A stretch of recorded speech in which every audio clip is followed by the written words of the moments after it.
Cabe recurso especial e recurso extraordinário das decisões das turmas recursais dos juizados especiais? E você sabe dizer por quê?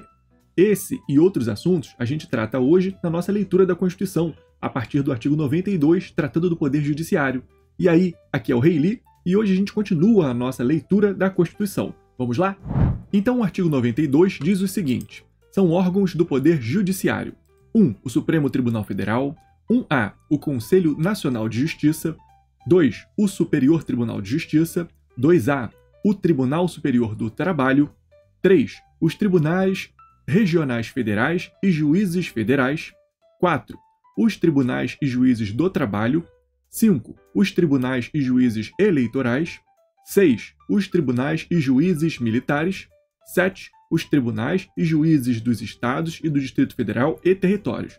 Então, logo aqui, no artigo 92, a gente vê quais são os órgãos do Poder Judiciário. Então, órgãos não são só os tribunais não, tá? A gente tem os tribunais aqui e a gente também tem os juízes. Os juízes são órgãos. Juízes federais, juízes do trabalho, juízes eleitorais, juízes militares, juízes estaduais do Distrito Federal e Territórios.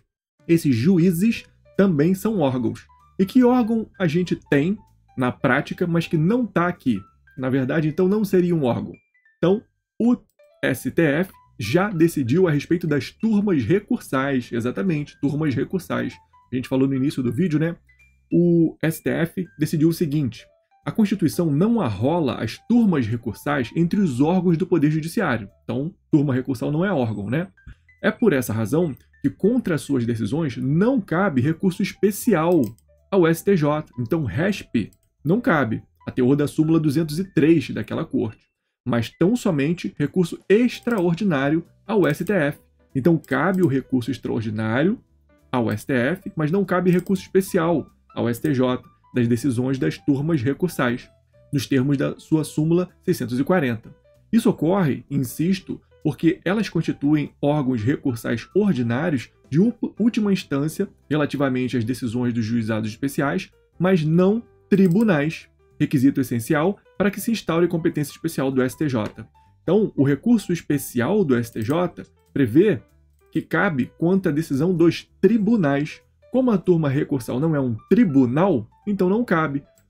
Esse requisito de ser tribunal não é exigido, por outro lado, do recurso extraordinário para o STF.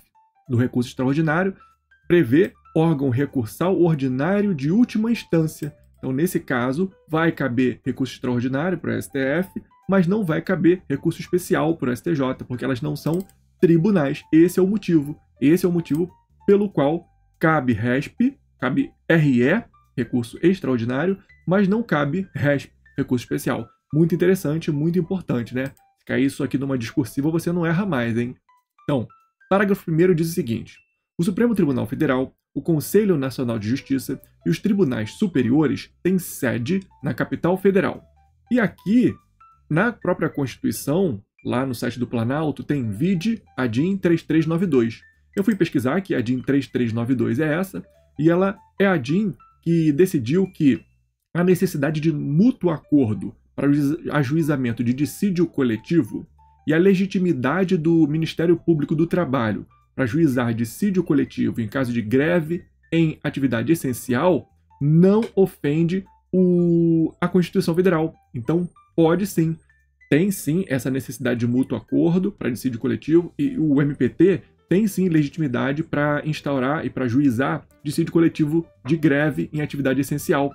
Foi o artigo incluído pela Emenda Constitucional 45 de 2004. Deu nova redação ao artigo 114, parágrafo 2º e 3º. Aqui, o STF definiu que, em grande parte, a Emenda 45 de 2004, a emenda da reforma do Judiciário, é constitucional, sim. Então, tem a ver com a organização do Poder Judiciário. O parágrafo 2º diz o seguinte: o Supremo Tribunal Federal e os tribunais superiores têm jurisdição em todo o território nacional. Então, aqui a gente está falando da jurisdição, né, que tem em todo o território nacional, o Supremo Tribunal Federal e os tribunais superiores. Artigo 93. Lei complementar de iniciativa do Supremo Tribunal Federal disporá sobre o Estatuto da Magistratura, observados os seguintes princípios. Então, aqui no caput do artigo 93, a gente já tem uma informação bastante importante. Na verdade, duas. Que o Estatuto da Magistratura é de iniciativa privativa do STF, é o STF que tem que ingressar com essa iniciativa, tem que ingressar com esse projeto de lei para o Estatuto da Magistratura, iniciativa privativa. Se um deputado entrar com esse projeto de lei, se o presidente da República entrar com esse projeto de lei, vai ter uma inconstitucionalidade formal aí. Então, é a iniciativa do STF. E não pode ser qualquer lei, tem que ser lei complementar, tá? Iniciativa de lei complementar. As duas informações são bastante importantes, por isso que eu coloquei 2 flashcards aqui para me lembrarem isso aqui quando eu for estudar a Constituição. Então, iniciativa de lei complementar do Supremo Tribunal Federal. E, igualmente, para alterar o Estatuto da Magistratura, também mesma coisa. Para alterar o Estatuto da Magistratura, iniciativa do STF, lei complementar. Beleza? Inciso 1, a gente vai falar dos princípios do Estatuto da Magistratura, os princípios da magistratura. Inciso 1, ingresso na carreira, cujo cargo inicial será o de juiz substituto, mediante concurso público de provas e títulos, com a participação da Ordem dos Advogados do Brasil, em todas as fases, exigindo-se do bacharel em Direito, no mínimo 3 anos de atividade jurídica e obedecendo-se, nas nomeações, à ordem de classificação. Então, esses aqui são os requisitos para que a pessoa ingresse na magistratura brasileira. Recentemente, o CNJ incluiu mais um requisito, mas por resolução do CNJ. Não está na Constituição, mas tem mais um requisito. Qual é? É a aprovação no ENAM, o Exame Nacional da Magistratura. Então, para ser juiz atualmente, a gente tem os requisitos da Constituição e o requisito da resolução do CNJ, aprovação no Exame Nacional da Magistratura. Inciso 2. Promoção de entrância para entrância, alternadamente, por antiguidade e merecimento, atendidas as seguintes normas. Então, aqui a gente está tratando de promoção dos juízes, né? Promoção dos juízes. Primeira entrância, segunda entrância, terceira entrância, entrância especial. Aí vai depender da organização do tribunal do seu estado, do tribunal regional da sua região. E as normas dessas promoções são as seguintes. A. É obrigatória a promoção do juiz que figure por 3 vezes consecutivas ou 5 alternadas em lista de merecimento. Aqui é bastante importante, as provas, principalmente prova de magistratura, cobram isso aqui. Para a promoção obrigatória do juiz que figura na lista de merecimento, por 3 vezes consecutivas ou 5 alternadas, ele tem que ser promovido. B. A promoção por merecimento pressupõe 2 anos de exercício na respectiva entrância e integrar o juiz à primeira quinta parte da lista de antiguidade desta, salvo se não houver com tais requisitos quem aceite o lugar vago. Então, se a gente tem uma entrância lá com lugar vago, a gente precisa promover um juiz para chegar naquela entrância, naquele lugar vago, certo? Então, se todos estiverem concorrendo, os requisitos são esses. 2 anos de exercício na entrância e o juiz integrar a primeira quinta parte da lista de antiguidade desta. Se não houver ninguém que aceite, aí a gente pode relativizar esses requisitos aqui, mas os requisitos são esses. 2 anos, primeira e quinta parte, mais um flashcard aqui com 2 informações para me lembrar desse inciso, dessa linha que é tão importante. C.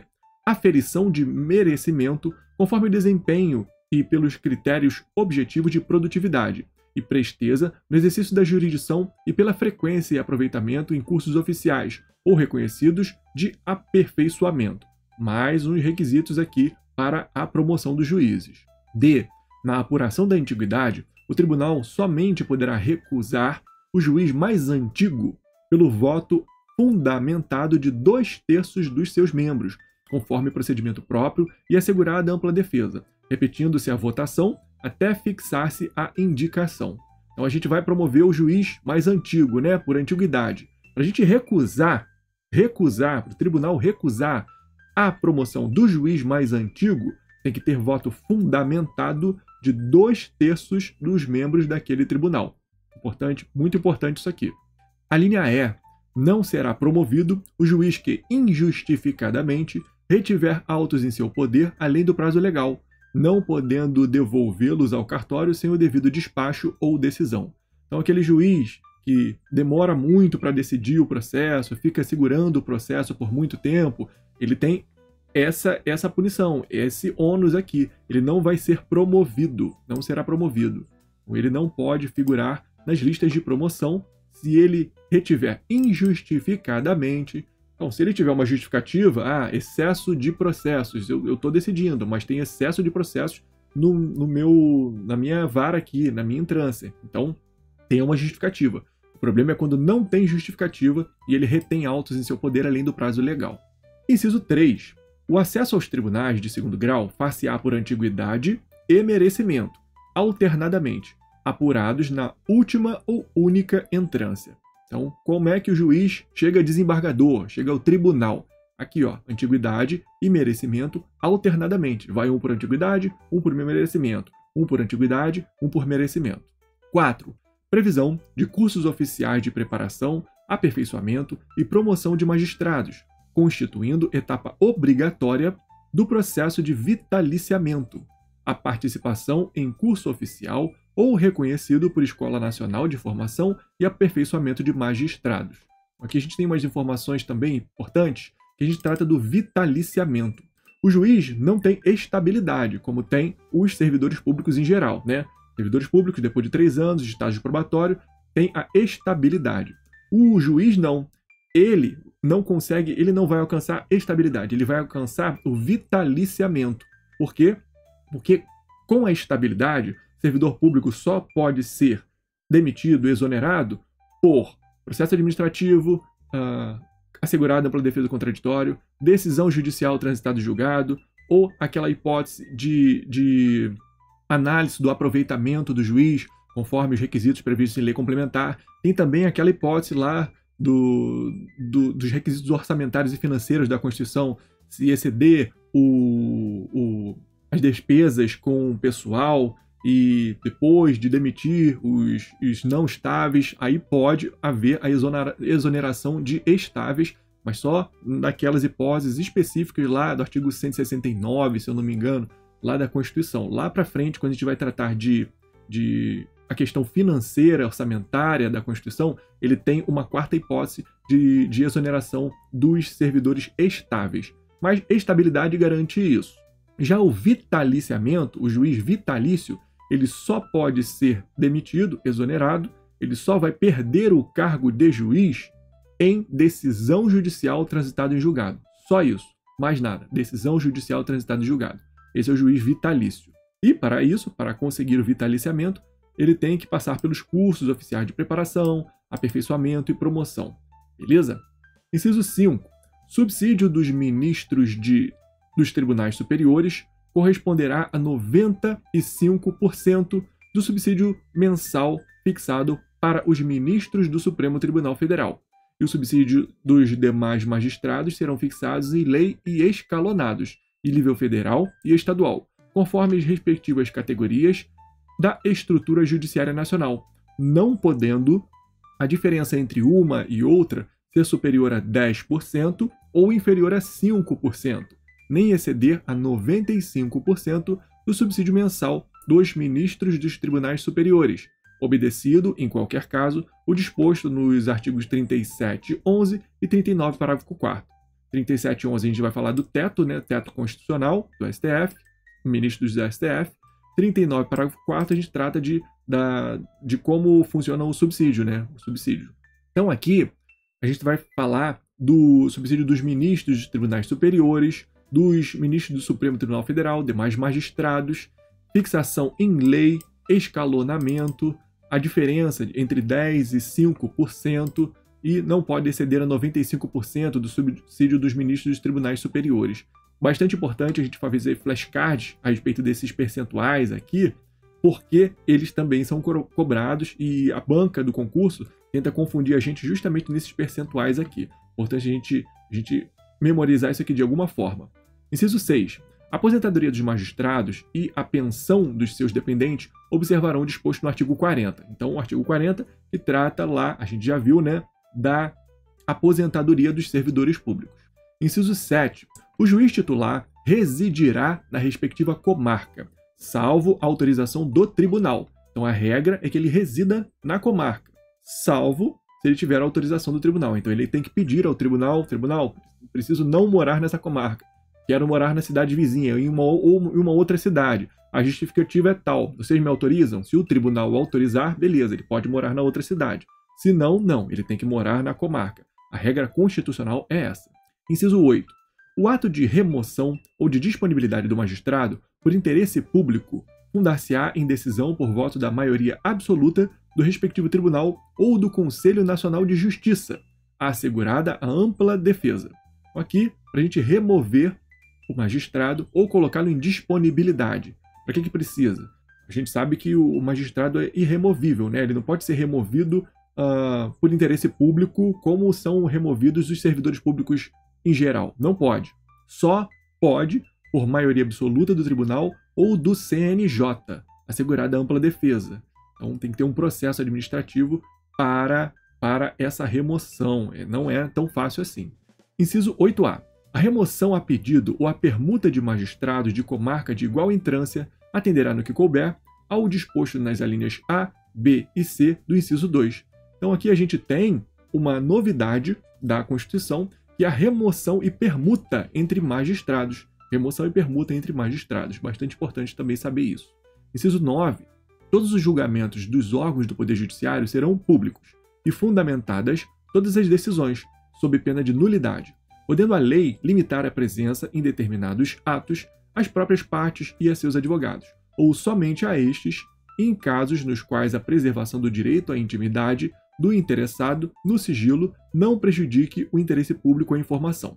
Esse inciso também é importante, porque ele tem muitas informações diferentes que são cobradas em provas. A gente está falando aqui sobre a publicidade dos julgamentos no Poder Judiciário. Então, em regra, há publicidade. Em regra, os julgamentos são públicos e as decisões são fundamentadas.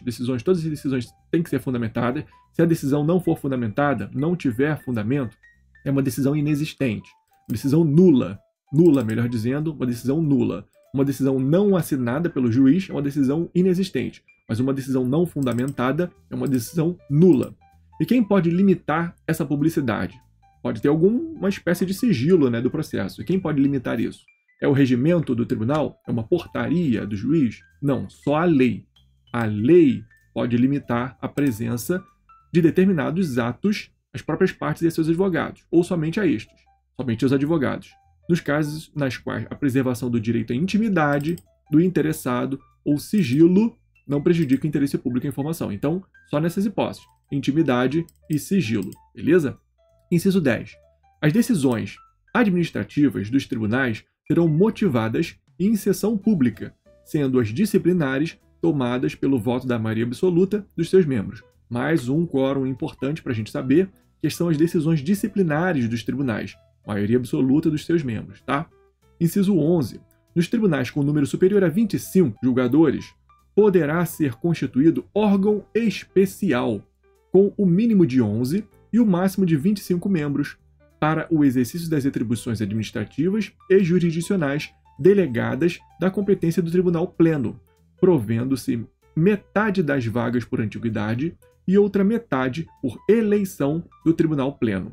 Então aqui a gente está falando do órgão especial. O que é o órgão especial? Em alguns tribunais tem tantos membros, tem tantos desembargadores, que fica muito difícil juntar todos eles toda hora no Tribunal Pleno para ficar decidindo sobre as coisas que o Tribunal Pleno tem que decidir. Então a Constituição permitiu a criação desse chamado órgão especial.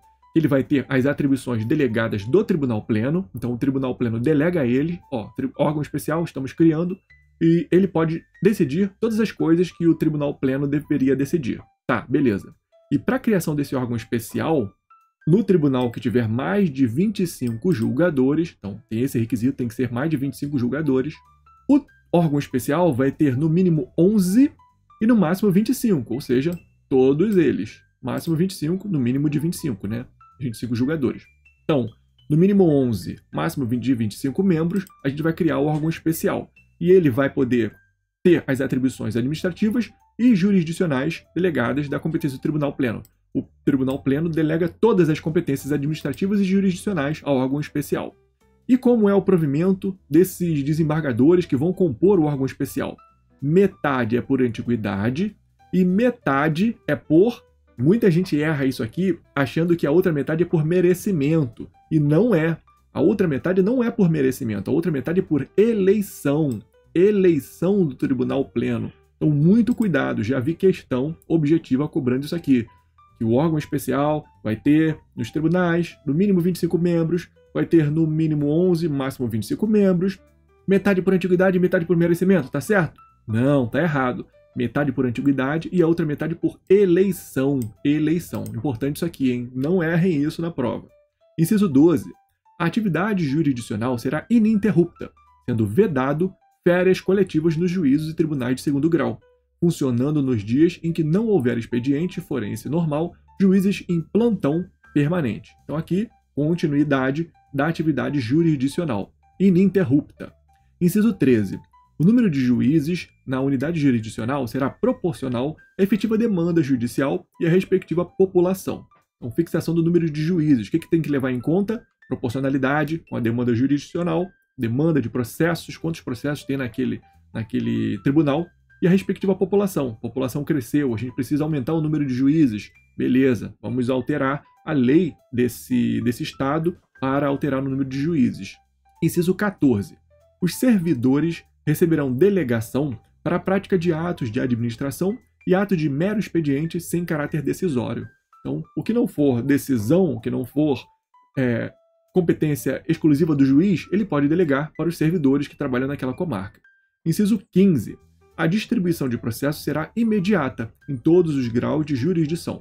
Não pode ficar esperando muito tempo para distribuir o processo, tem que ser imediata. Esse é o artigo 93 da Constituição. No próximo vídeo, a gente continua lendo o 94, vamos falar do 5º Constitucional. Eu deixo ele com você aqui do lado e te vejo lá, hein?